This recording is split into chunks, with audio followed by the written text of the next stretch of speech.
Now the fact device 3.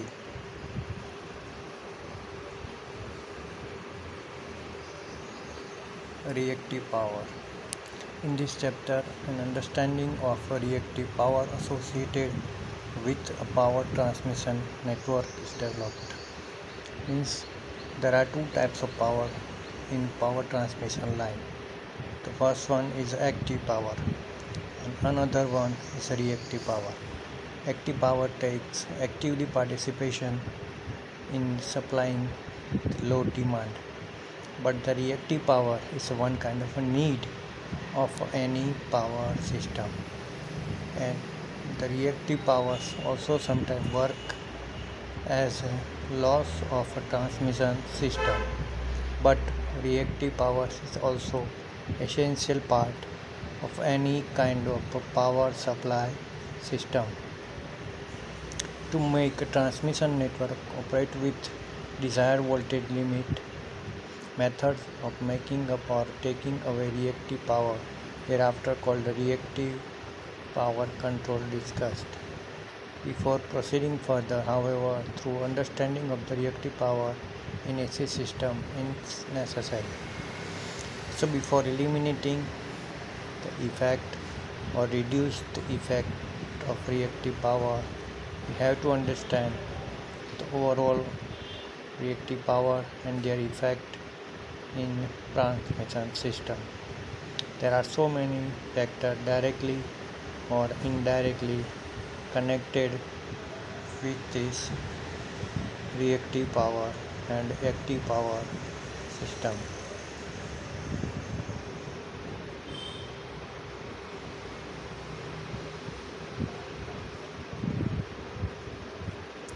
Upon energization, the AC network and the device connected to them create associated time varying electrical fields related to the applied voltage as well as magnetic fields depend upon the current flow.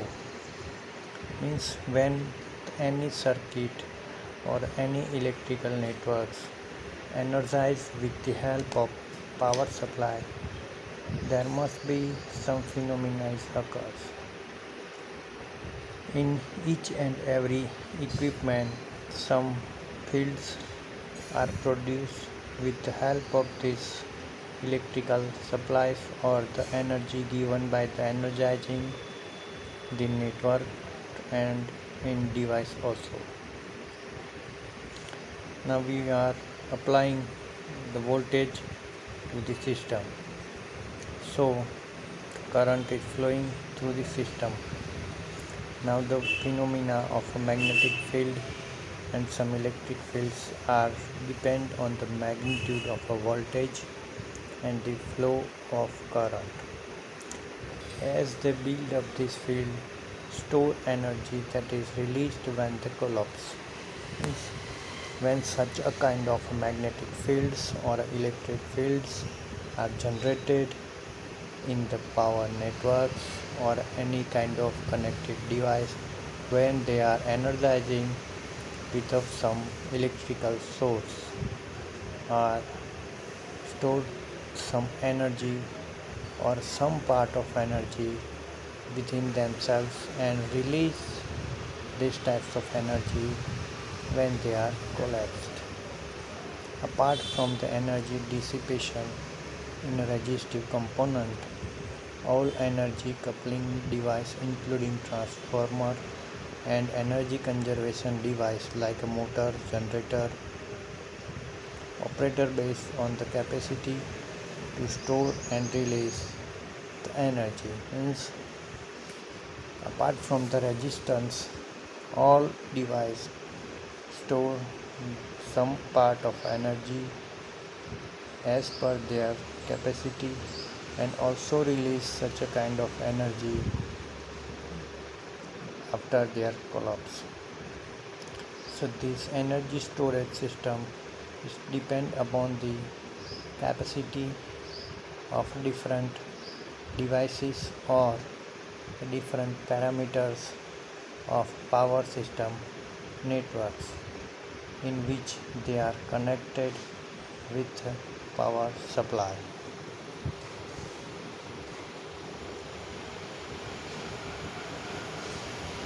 Now the equation of a power supply means total power is equal to P plus AQ.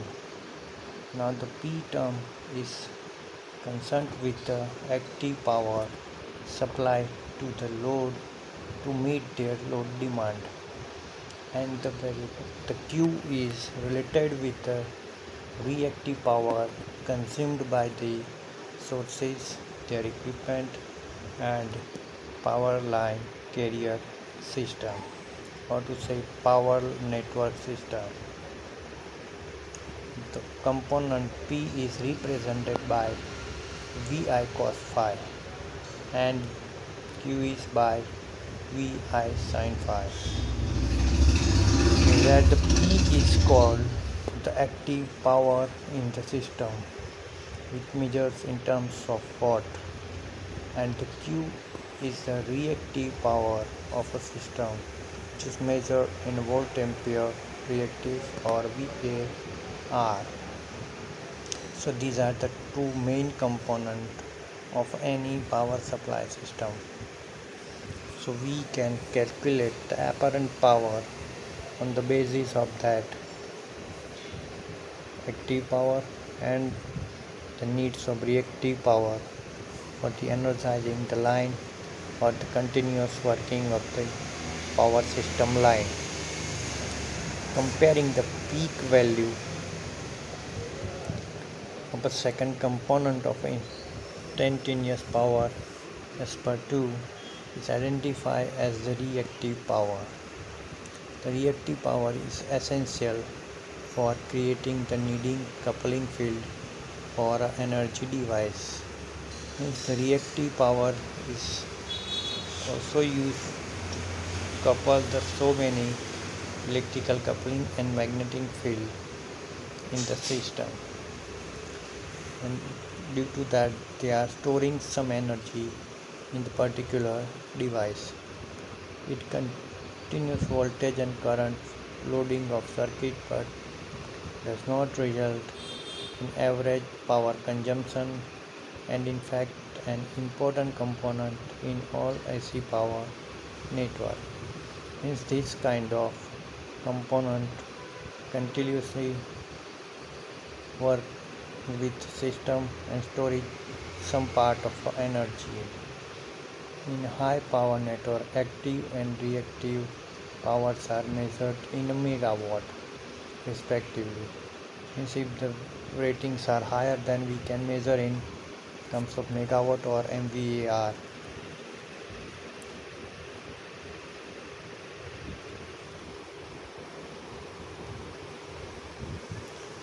Now the electromagnetic devices store energy in their magnetic field.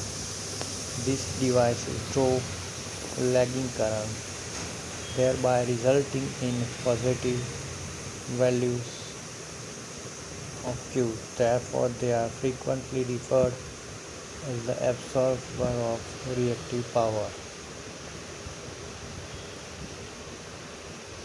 Now the electrostatic device, on the other hand, store electrical energy in field. This device draw a leading current and results in a negative value of Q. Thus they are seen to be supplier of a reactive power. Now the both part is a very important in a study of any kind of a power network, because the electromagnetic device stores some part of energy for their magnetic field. On the other hand, electrostatic devices are oppositely working than the electromagnetic device. The current for the electromagnetics are with lagging characteristics, and the current with the electrostatic device are with a leading characteristic. Thus they are seen to supply of a reactive power. Now with these types of two different phenomena, we can eliminate the effect of each by using the other one.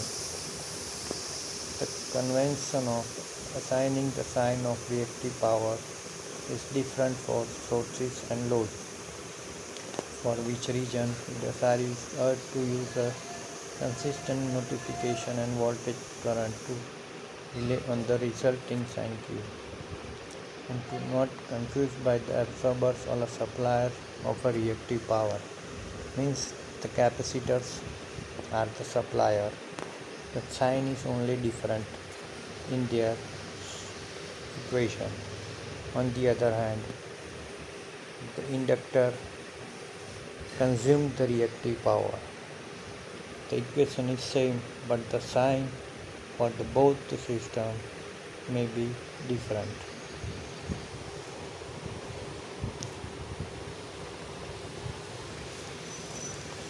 Now there are so many systems used to compensate the transmission line.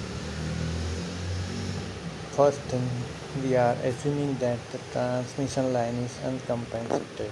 A simple case. To develop a good qualitative understanding of the need of reactive power control, let us consider a simple case of a lossless transmission line connecting to a source to keep the voltage in the network at nearly the rated voltage.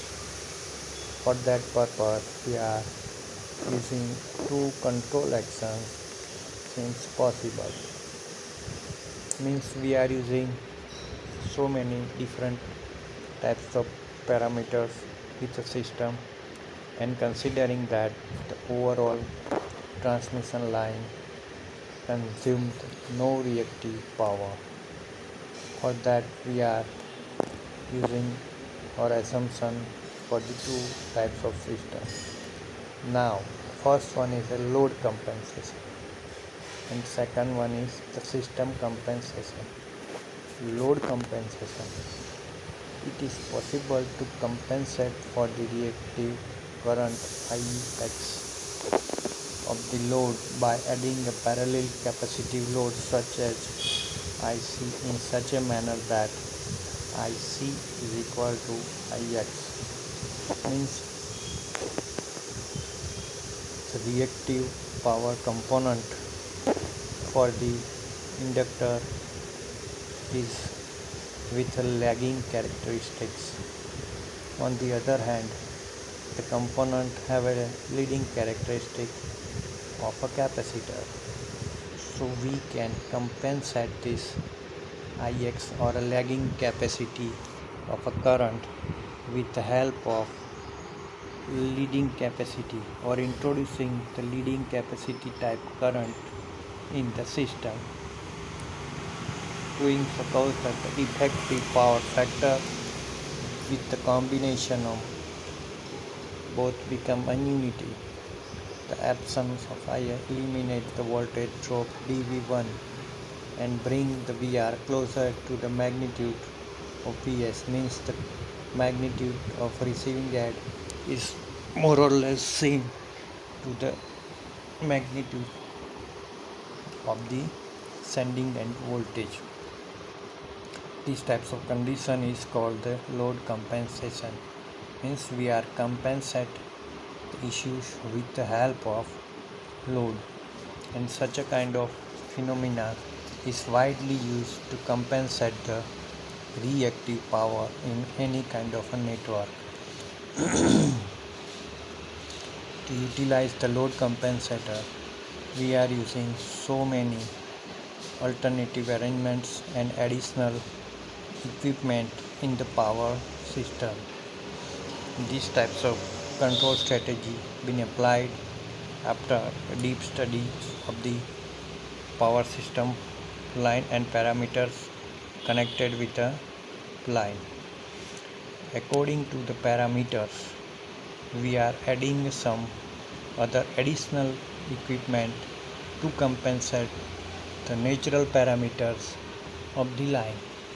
Means if the line is totally leading parameters and taking higher value of reactive power, then we are using a capacitor compensator for the eliminate the effect of leading lagging criteria of the current of power system. So the same value of capacitor has been introduced in the power system or the working in the power system to eliminate the overall effect of IX or a magnetic field. So the total line is working as uncompensated or without any kind of reactive power. Means reactive power is there, but we are compensating the reactive power with the help of connecting additional load which supply us an same value of power in a leading current carrying capacity. So the effect of the inductor for a lagging current is nullified with the help of leading characteristic or a leading characteristics of a capacitor which is introduced in the power system. Actually, charging extra for supplying the reactive power, a power utility company makes it advantageous for a customer to use load compensation on their premises. Means some company advise the customer to bring their capacitor and connect in their own circuit to compensate the inductive effect of their load. By compensating the inductive effect of their load, they are eliminate the effect of reactive power, and with the help of this company or a supply company can introduce their new power parameters with a unity power factor. All these types of arrangement has been done at the consumer end, and consumer connect the capacitor at their end to increase the active power in a line or reduce the reactive power and supplying the leading current carrying component. So we can manage the power factor up to unity with the help of these types of compensation system. Now the lossless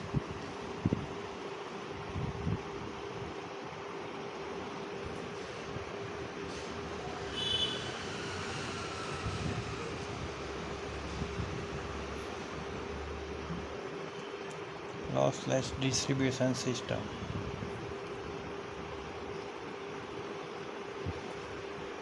In this system we are understanding that the power parameters are arranging in such a way that the overall loss in the line must be reduced.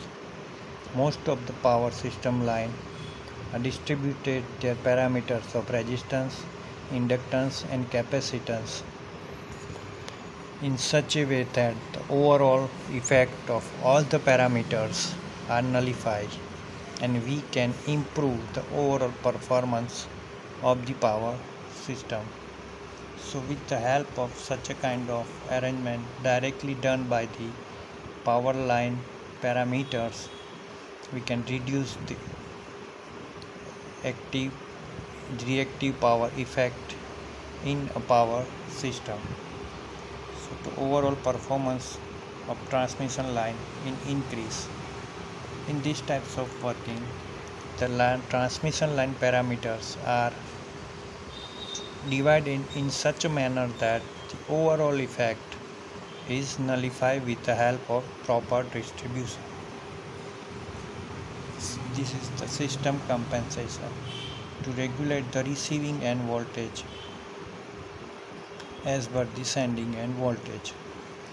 In such a system, we are compensating the both the direction voltage with the system compensator in the change of in a parameter 1 and also in a parameter 2 by the load compensation system previously discussed. We are compensating only one parameter dV1, but now with the help of this system we can introduce a new one or a control system that compensate all dV1 and dV2 component of the load current.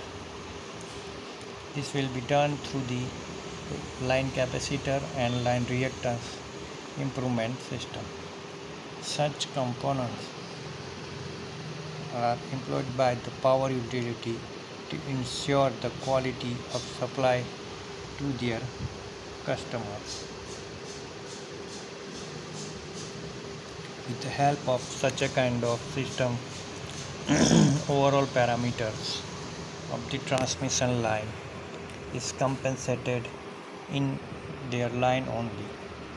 With these types of compensating system, the power line itself generate some inductive load, itself generates some capacitive load, and so the overall output or the overall performance of the transmission line is improved and eliminate the losses of a reactive power by compensating the adverse effect of reactive power with the help of introducing the capacitance or a leading current in transmission line. These types of arrangement is done at the frequent interval of the long transmission lines. So total output or the total performance of the power system can be increased. Its total parameters of inductor and capacitors are nullified with the help of each other. So the line losses in reactive power can be reduced or may be nullified with the help of the proper distribution of a transmission line parameters like inductor, capacitor and resistor. Now the symmetrical line. When the voltage magnitude at the two ends of a line are equal, that is Vs is equal to Vr is equal to V, and the line is said to be asymmetrical. Means the supply and voltage is equal as per the receiving end voltage by some specific arrangement. So it's called a symmetrical line. When we receive some voltage at the receiving end are different than the supply voltage. So these types of phenomena generating a higher reactive power in a system. But with the help of some additional arrangement or some mechanical introduction and the control system, we are generate the same voltage at the receiving end as per the voltage supply to the supply end. That's why the Vs is equal to Vr. With the help of such kind of arrangement, the symmetrical line are developed. Because of the power network operators as voltage source, attempts are made to hold almost all node voltages are nearly rated values. Symmetrical line therefore presents a realistic situation, means the all nodes of a power have the same value of voltage with this kind of symmetrical line arrangement. For the symmetrical line arrangement, we are using different kind of parameters in the system and changing in this parameter according with the requirement to maintain the Vs and Vr. So at any cost we have to maintain the receiving end voltage Vr is equal to the Vs to eliminate the losses and the problems occur in the symmetrical lines or a reactive power compensating system.